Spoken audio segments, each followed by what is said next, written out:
What is up, Earth's mightiest subscribers? It's Ernie, Blerd without fear. Welcome back to the channel. Alright, today's video, we are going to be talking about Wolverine number 12 by Benjamin Percy and Scott Eaton. And in this video, we are going to learn what new toys Krakowan has for any would-be vampire hunter. More importantly, we're also going to learn what Omega Red has planned for Krakowan and Dracula that involves Wolverine becoming a dirty bomb? Yeah, just go with it. Anyways, point of the matter is we're going to be talking about all this and more right now, but first, if you want to see more awesome videos like this, make sure to hit that subscribe button and also make sure to Hulk smash that like button because it does help the channel out. Now, let's hit that intro. Word to wise, grass only greener when it's fertilized. Gave them truth in these songs, they prefer to lies. Destiny beautiful, adrift in her purple eyes. You can't see me, you Stevie, wondering how I reach more evolutions than Evie and make it look easy. Okay, so last we left off, Wolverine is still trying to help his recent companion and ally, Louise of the Night Guard, who is still under the curse of vampirism. He's trying to help her find some semblance of balance in herself and, more importantly, help her take down her former leader, Father Cole, and trying to also help her realize that she shouldn't give in to trying to end her own life, or unlife, as it were. She can still do good in the world as a vampire hunter, even reminding her of the children that he met, vampires, all of them, but clung to their humanity, refusing to become monsters. The kids he's referring to are back in Wolverine number 5, the same children who helped him escape from Dracula. Wolverine even goes as far as to bringing Louise to Krakowan, which I thought was a very interesting thing that just kind of flew under the radar there. I know some humans have been brought to Krakowan, and Krakowan, for all intents and purposes, has been kind of not necessarily so much anti-human, but just they don't really just let humans willy-nilly run around on the island. There needs to be like some checks and some balances going on here. But what happens is he just brings her onto the island, a whole ass vampire, willy-nilly. He brings her on. She probably has a dose of his blood still coursing through her system because he did let her feed off of him in the previous issue, and we know that Wolverine's blood does allow a vampire to walk in daylight. So if you're wondering why she's walking around, she's not on fire, not burning to a cinder, that is very likely why. Now, while there, Forge outfits her with a special suit that helps suppress her hunger and gives her a sword laced with UV light. This is insane to me because it's like, oh my god, you just bring a vampire on the, okay, whatever, screw it. Hey, it's the Hellfire Gala. Maybe that's why they're doing it. They're like, hey, look, we just want to flex a little bit on the Vampire Nation. Let's go. But the suit itself, similar to what we've seen Forge use for himself and for the characters Domino and Kid Omega in the past, is basically a special Krakowan hybrid suit that essentially helps replace the blood cells that vampires rapidly lose, which by proxy is what creates their rabid hunger for human blood. Well, while all that's going on, Omega Red has been operating on the side, and what he has done is, when last we saw him, he seemed like he was planning something, that he was finally starting to see that this whole deal with Dracula just ain't the move,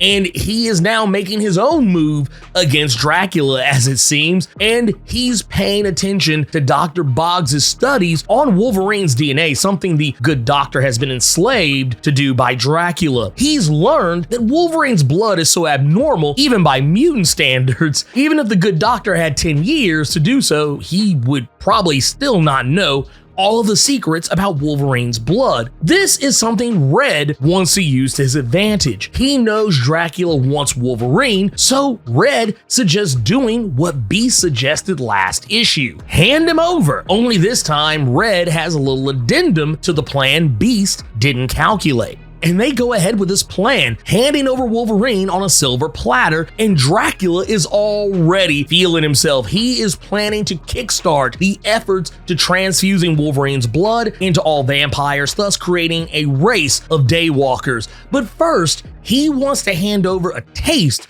just a sip, to his most loyal and closest subjects, a private blood tasting, if you will, only after Dracula has everyone injecting themselves with Logan's blood, using those blood clocks that Dracula had engineered before Ten of Swords, roughly around the same time as Wolverine issue number 5, as we mentioned earlier with the children. Well, no sooner than everyone's injecting themselves with these blood clocks, everyone's blood begins boiling. Omega Red and Beast created a perfect husk body of Wolverine, minus his mind. What Dracula has in his possession is not the real Wolverine, it's just a husk body. He's more or less the savage animalistic version of Wolverine that we used to see back in the 90s, buck naked and wild as all outside, but with one touch added to it. He's now a dirty bomb. This Wolverine, for all intents and purposes, has no actual higher brain functions. He's basically a reptilian brain at this point. Beast had the Five change this Wolverine's blood to be chock full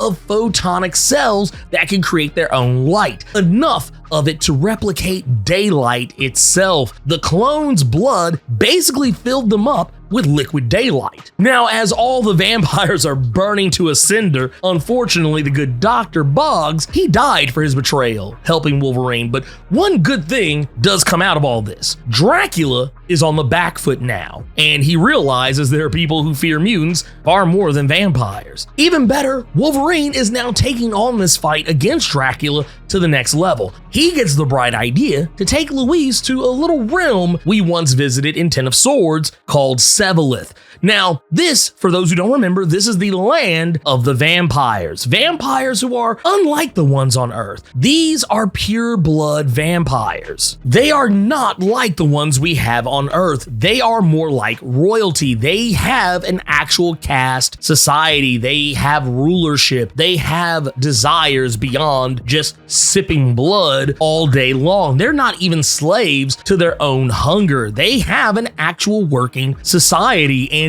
they deem the vampires of Earth as abominations. And Wolverine feels like if Dracula is going to be trying to create some kind of super army, this is something that they would probably take umbrage with. And Wolverine has probably just earned himself one of the most powerful allies he could possibly get in the war against Dracula himself. And that would be none other than Apocalypse's own son, Death. Death, a character who we have not seen since X-Force number 14, which was still during the Ten of Swords event. The last time we saw him, he did battle against Storm, and Storm whipped that candy ass. Now, we know that when he fell, the vampires of Sevalith rushed him and began biting him profusely. And from that moment forward, we really didn't see him again until the very end of Ten of Swords, when it was revealed to us in Ten of Swords Destruction number 1 that he was still alive in Sevalith somehow, but we didn't really know what the whole idea of it was. All we knew is that he was now working for the vampires of Sevalith in some capacity or another. Actually, a line that is given when we see him is that the relentless appetite of the undying lands of Sevalith will be sated by Death himself, maybe seeming as though he's giving them something in return that the vampires can't get themselves, and that may just be the true Death. Who knows? It could be anything. We don't really know the nature of his relationship with Sevalith, but I'm pretty sure we're going to find out in Wolverine